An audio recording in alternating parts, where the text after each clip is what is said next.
Psaume chapitre 116, commençons au verset 1. J'aime l'Éternel, car il entend ma voix, mes supplications, car il a penché son oreille vers moi, et je l'invoquerai toute ma vie. J'invoquerai l'Éternel toute ma vie, parce qu'il m'a aimé. Il a incliné son oreille vers moi. C'est une grâce et un privilège pour nous qui nous retrouvons en ce jour dans la maison de Dieu. C'est une grâce et un privilège pour nous d'écouter la parole du Dieu créateur, d'écouter la parole du Dieu vivant. Alors, comme a dit certains serviteurs, le Seigneur Jésus a dit à certains, beaucoup ont désiré voir son jour et n'ont pas vu. Ils sont morts sur la loi. Or, ils avaient aussi bien voulu voir le Fils de l'homme, celui qui délivrerait l'humanité de son iniquité, de son péché. Ils ont désiré, mais ils n'ont pas vu. Alors, le Fils de l'homme est venu pour sauver et non pour perdre. C'est pour cette raison que le Fils de l'homme reprend Thomas. Quand Thomas dit, si je ne vois, si je ne touche, heureux ceux qui croient sans moi. Hébreux 11. Beaucoup ont reçu le témoignage de certains et ont cru. Nous aussi, c'est par le témoignage des anciens que nous croyons. Et nous voyons Dieu se manifester dans nos vies. C'est pour cette raison que nous devons aussi, à notre tour, aimer Dieu qui nous a aimés. Aimer Dieu qui nous a tant aimés et qui a livré son Fils unique à la croix pour que nous ayons la paix et la vie. Nous continuons au verset 3. Les liens de la mort m'avaient environné et les angoisses du sépulcre m'avaient saisi. Les liens de la mort m'avaient environné. Les liens de la mort. Et ma destination n'était plus que le tombeau. Comme le Seigneur dit, pour ceux qui ne le connaissent pas dehors, et ceux qui refusent de le connaître, quoique vivants, ils sont morts. Ils sont liés par la mort. Ils sont plus proches de la mort. Ils sont destinés à la tombe. Ils sont destinés à la mort pour mourir. C'est vous qui chantez. Je ne mourrai plus. La seconde mort. Ma vie est... Comment? Ma vie est cachée en Jésus. Cacher sa vie en Jésus, c'est obéir entièrement à Jésus que Dieu a envoyé pour sauver l'humanité, sans raisonner. Parce que nous avons beaucoup de problèmes. Parce que nous raisonnons avec la parole.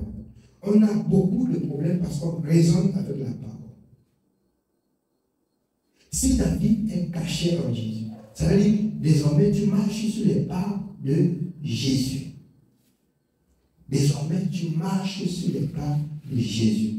Tu peux dire aussi comme Paul dans Galates, si je vis, ce n'est plus moi qui vis, c'est Christ qui vit en moi. Parce que tu ne fais que les œuvres de Christ. Ne croyez pas que nous soyons déjà arrivés. Nous avons encore du pain sur la planche. Le monde et la religion, ils jouent, ils chantent, ils dansent, ils disent que c'est notre Jésus, mais Jésus est pour ceux qui gardent sa parole. Si quelqu'un m'aime, il gardera ma parole. Jean 8, 47, celui qui est de Dieu écoute les paroles de Dieu. Je ne cesserai et je ne sais jusqu'à combien de fois je vais rappeler les enfants de Dieu. Si tu veux être agréable à Dieu, si tu ne peux même pas avoir un serviteur, il faut avoir pour serviteur et reconnaître pour serviteur celui que Dieu a envoyé, Jésus. Il faut reconnaître cela. Parce que quand Jésus envoie quand il envoie ses disciples, vous les méprisez. Quand il envoie ses enseignants, vous les méprisez. Vous méprisez, il dit, si quelqu'un vous rejette, il me rejette. Si quelqu'un vous méprise, il me méprise. Je suis convaincu que si vous aimez Dieu et que vous aimez celui que Dieu a envoyé, à savoir Jésus-Christ, vous allez aimer ceux qui parlent de la part de Jésus. Automatiquement. Si cet amour de ceux qui parlent de la part de Jésus n'est pas dans vos cœurs, votre croyance a une interrogation. Vous servez un Dieu que vous ne connaissez pas. Alors, dans le livre de Jean, pour que le monde sache que vous êtes mes disciples, aimez-vous ardemment les uns les autres. Et souvenez-vous quand il disait aux apôtres, le monde m'a haï, et vous aussi. Combien de fois le monde va aussi vous? Alors, si le monde hait le maître, combien de fois les envoyer?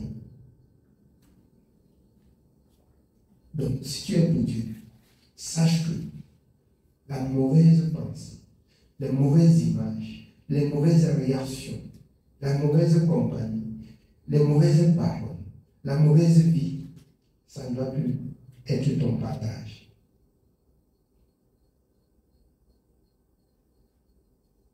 Vous ne devez rien à personne si ce n'est de vous aimer les uns les autres. L'amour, cet amour-là, ça écrase le mal. Cet amour-là écrase le mal. Cet amour-là, bien aimé, brise les liens du péché. Amen. Oui, bien aimé, on continue. J'étais en proie à la détresse et à la douleur, mais j'invoquais le nom de l'Éternel. Ô Éternel, sauve mon âme. L'Éternel est miséricordieux et juste. Notre Dieu est plein de compassion. Il est miséricordieux et juste, compatissant. Pourquoi? Parce que tu pries, il écoute. Il appelle tous les pécheurs à lui. Il aime les pécheurs. La seule chose qu'il n'aime pas, c'est le péché. Il voudrait que le pécheur se sépare du péché pour être à lui, pour l'écouter et vivre. Voilà pourquoi il est miséricordieux. Il est miséricordieux. Amen. Oui, bien aimé. Au verset 6, l'Éternel garde les simples. J'étais malheureux et il m'a sauvé. Il garde les simples. J'étais malheureux. Il m'a sauvé. J'étais malheureux. Il m'a sauvé. Bien-aimé, qu'on t'appelle malheureux, confie-toi à l'Éternel. Fais de l'Éternel tes délices. Somme 37. Fais de sa parole ta vie. Et il sera ton guide. Il va conduire ta vie.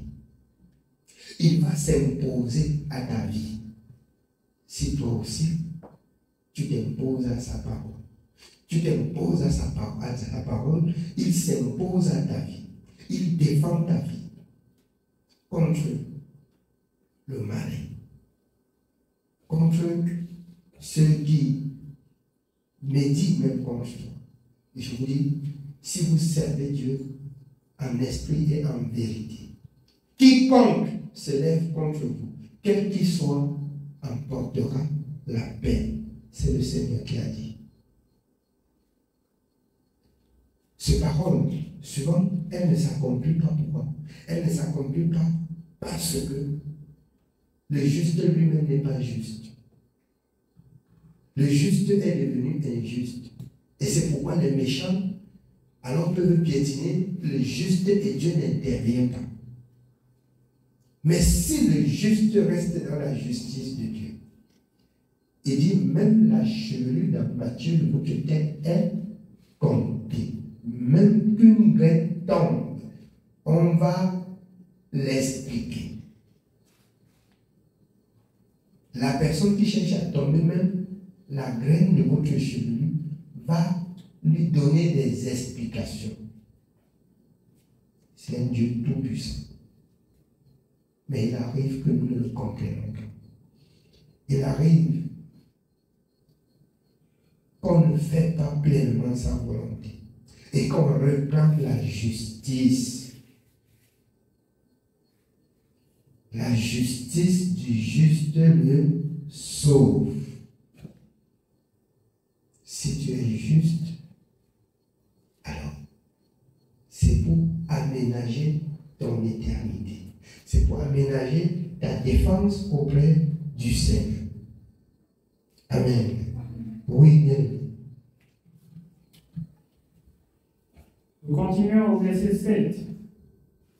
Mon âme, retourne à ton repos, car l'Éternel t'a fait du bien. Mon âme, repose-toi. Le Tout-Puissant t'a fait du bien. Il t'a sauvé. Il t'a aimé. Il t'a choisi. Il te conduit. Il te rappelle. Laisse-toi donc conduire par l'Éternel. Laisse-toi donc conduire par le Tout-Puissant. Et voilà pourquoi, jusqu'à ce que le Seigneur dit dans le livre de Job 22, jette l'or pur, et le Tout-Puissant deviendra ton or, ton argent, tes biens. C'est une parabole pour dire que ce qui est très précieux pour toi doit être la parole du Seigneur. Parce qu'il est le Dieu créateur de toutes choses. L'or et l'argent lui appartiennent. Que fais-je? Signer sur l'or? Signer sur l'argent? Non. Signer sur la parole. À l'heure où j'ai besoin d'utiliser l'or, la parole qui a produit l'or me produit l'or. À l'heure où j'ai besoin d'utiliser l'argent, la parole qui a produit l'argent me produit l'argent. Jusque quand les enfants de Dieu vont cesser de chevaucher, aller ça et là, tâtonner, accuser, se justifier, pleurer, pleurnicher, parce qu'on n'obéit pas à Dieu. Parce qu'on n'obéit pas à la voix du Seigneur. Et à cause du péché, dans Michée, il y aura des douleurs. À cause du péché, il y aura des douleurs. Les douleurs, c'est la misère. Les douleurs, c'est la souffrance. J'ai exhorté et j'exhorte encore le peuple de Dieu de ne plus se justifier. De ne plus se justifier. À un moment donné, la soeur me disait qu'on dit quelque chose et les autres, qu'on dit quelque chose, c'est le mensonge, tu ne réponds pas. Et je réponds que quoi? Je réponds quoi? Je me défends. C'est que j'ai laissé une parole tomber. Exode 14, 14. Vous garderez le silence. Et l'Éternel combattra pour vous. Tu es libre de mentir sur mon nom comme tu peux mentir. Tu es libre de méditer comme tu peux méditer. La seule chose que je dois pour toi, c'est de t'aimer. Je n'aime pas le péché que tu portes, mais j'aime ta personne pour que ta personne quitte le péché. Dieu a tant aimé le monde, mais Dieu n'a pas aimé le péché. Cependant, le monde était renfermé sur le péché, mais Dieu n'a pas aimé le péché. Dieu a aimé le monde pour faire sortir le monde du péché à sa lumière. C'est pourquoi il dit, celui qui croit en lui, celui qui l'aime, gardera sa parole. Parce que dans sa parole, dans sa conduite, dans son enseignement, il n'y a pas le péché. a pas le péché dans le conseil de Dieu. Il n'y a pas de péché dans le conseil de Dieu. Le péché, c'est la pensée de l'homme. Le péché, c'est la pensée de l'ennemi. Et si l'ennemi a gagné la pensée de l'homme, l'homme qui chemine avec l'ennemi, c'est votre pensée. La pensée de Dieu, c'est la sainteté. La pensée de Dieu, c'est la bonté. La pensée de Dieu, c'est la miséricorde. La pensée de Dieu, c'est l'amour. Car il a tant aimé le monde qu'il a donné son Fils unique, afin que quiconque croit en lui ne périsse point. Voilà l'amour de Dieu pour l'humanité. Amen. Oui, bien, on continue. Nous continuons au verset 8. Oui, tu as délivré mon âme de la mort, mes yeux des larmes, mes pieds de la chute. Je pleurais, je mourais, je chutais. Tu m'as délivré de tout cela. Ce qui me reste à faire, c'est de t'honorer, c'est de marcher selon ta parole, c'est de t'obéir. Si Dieu t'a délivré aussi, sache qu'en retour, il réclame cet amour. Obéis à sa parole. Obéis à sa volonté. Amen. Oui, bien. Je marcherai devant l'Éternel sur la terre des vivants. J'avais confiance lorsque je disais, je suis bien malheureux. Je disais dans mon angoisse, tout homme est trompeur. Comment rendrai-je à l'Éternel tous ses bienfaits envers moi? Je lèverai la coupe de délivrance et j'invoquerai le nom de l'Éternel. J'accomplirai mes vœux envers l'Éternel en présence de tout son peuple. J'accomplirai mes vœux envers l'Éternel en présence de tout son peuple. C'est l'ignorance qui fait les hommes émettre les vœux vers l'Éternel et il ne les accomplit pas. Tu restes menteur toute ta vie jusque dans le feu de la gêne. Tu émets un vœu, il faut l'accomplir. Il arrive que vous émettez même les vœux, vous mettez en oubli. C'est votre vie que vous avez mis dans une boîte comme ça et fermée, et ça n'attend que le jour de l'enfer pour être ouvert. Faites attention.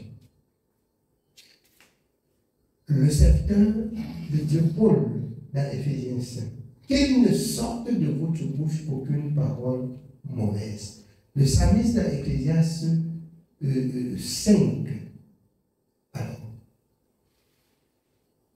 au lieu de faire un vœu et ne pas l'accomplir, vous vaudrait mieux te taire. Il ne faut pas beaucoup parler pour éviter de pécher contre Dieu. Mais si tu émets le vœu, à l'instant même ça ne fait rien. Mais c'est quelque chose qui va jouer sur toi toute une vie. Jusqu'à ce que, si tu te souviens et que le Seigneur ait pitié, ou ça te conduit en enfer. Parce qu'on a tendance, ne faites pas la religion. La religion dit, et ne faites pas. La religion dit, et joue avec. Le Dieu que vous avez rencontré, c'est un Dieu très saint. Comme disait Josué au peuple de Dieu, il est très saint. Il est beaucoup exigeant. Si vous trouvez mieux de retourner servir les dieux étrangers, moi et ma maison, nous servirons l'Éternel. Réfléchissez. Parce qu'il ne faudrait pas passer toute une vie dans la maison de Dieu pour à la fin de tes jours regretter. Il vaudrait mieux aller faire le monde normalement, sachant que ta place est destinée pour l'enfer. Donc, tu ne meurs pas pour regretter. Tu meurs, si bien qu'on ouvre l'enfer, tu dis que c'est là où c'est ce que je mérite. Que tu ne vois pas le feu de l'enfer, tu pleures. Tu vois le feu de l'enfer, tu dis je mérite. C'est pour cette raison que le Seigneur dit, à son retour, il y aura des grincements de dents, il y aura des gémissements, il y aura des pleurs, parce que les hommes ont pris avec légèreté l'œuvre de Dieu. Maudit soit l'homme qui fait l'œuvre de Dieu avec négligence. Amen. Oui, bien aimé, on continue. Nous continuons au verset 15. Elle a du prix aux yeux de l'Éternel la mort de ceux qui l'aiment. La mort de ceux que l'Éternel aime a du prix aux yeux de l'Éternel. Je dis même sa mort. Je me souviens de quelque chose. Quand le Père disait, on me persécute à Père Michel. Les jours même que je vais mourir, même mon cadavre vont me persécuter. Il prophétisait même sans savoir. Et les morts, même le cadavre, était persécuté. Vous n'enterrez pas, vous ne portez pas. Vous avez vu? C'est la vérité. Il avait dit, même mon cadavre serait persécuté.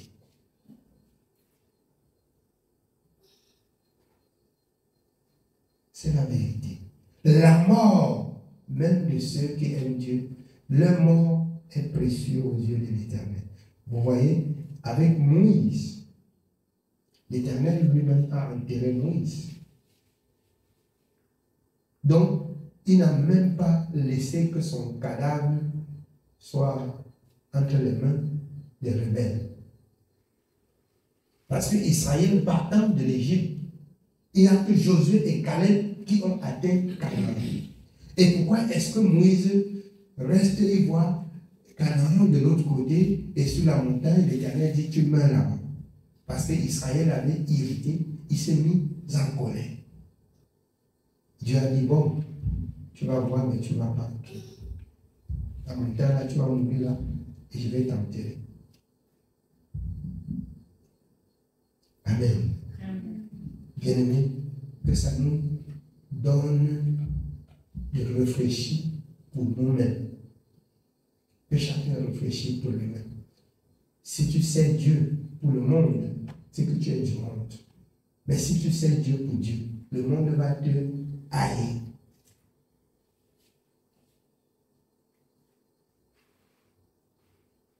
Ça vous fait souvent rire que je dis, si tu veux, tu m'aimes. Si tu veux, tu ne m'aimes pas. À n'importe quel moment, tu peux m'aimer. À n'importe quel moment, tu peux m'aimer. Ça ne me regarde pas. Je ne peux pas changer ma façon d'être, de défendre la parole. Je vais défendre. Et si longtemps que le Seigneur m'accorde la force, je dois haïr la voie du péché.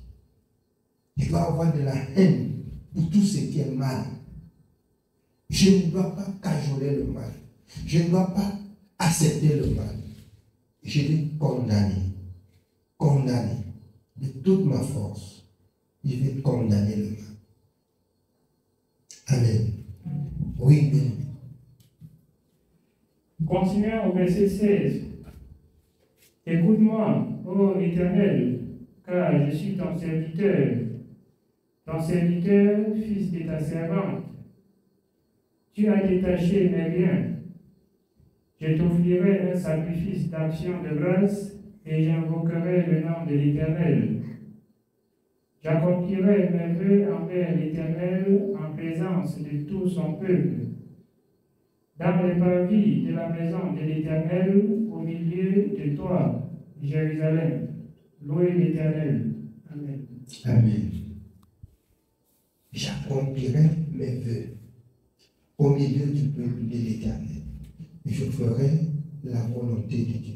Je ferai ce que j'ai dit à Dieu que je vais faire.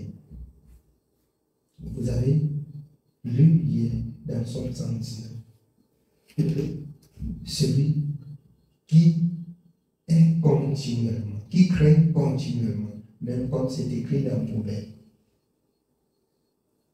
sans relâche, il est heureux. Heureux celui qui fait la volonté de l'Éternel avec joie. Parce que beaucoup, la parole là, c'est comme le quinquilba. Ça fait la guerre dans le cœur. Ça fait la guerre à l'âme. on avale seulement, on inspire, on souffle seulement pour mettre en pratique. Ça ne devrait pas être comme ça. Si vous défendez la justice de Dieu, le mauvais souffle aboutit et vous devenez une étincelle, une matière tranchante pour la justice, pour la vérité, pour la sainteté. Voilà les personnes que Dieu cherche pour porter le message du salut vers le monde entier.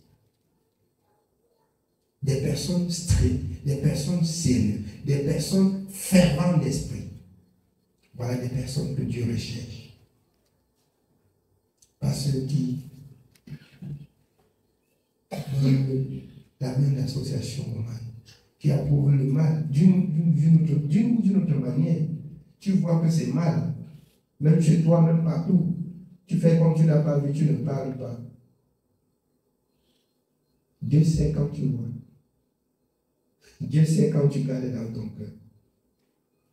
Vous avez bien entendu. Que le Seigneur nous bénisse. Amen.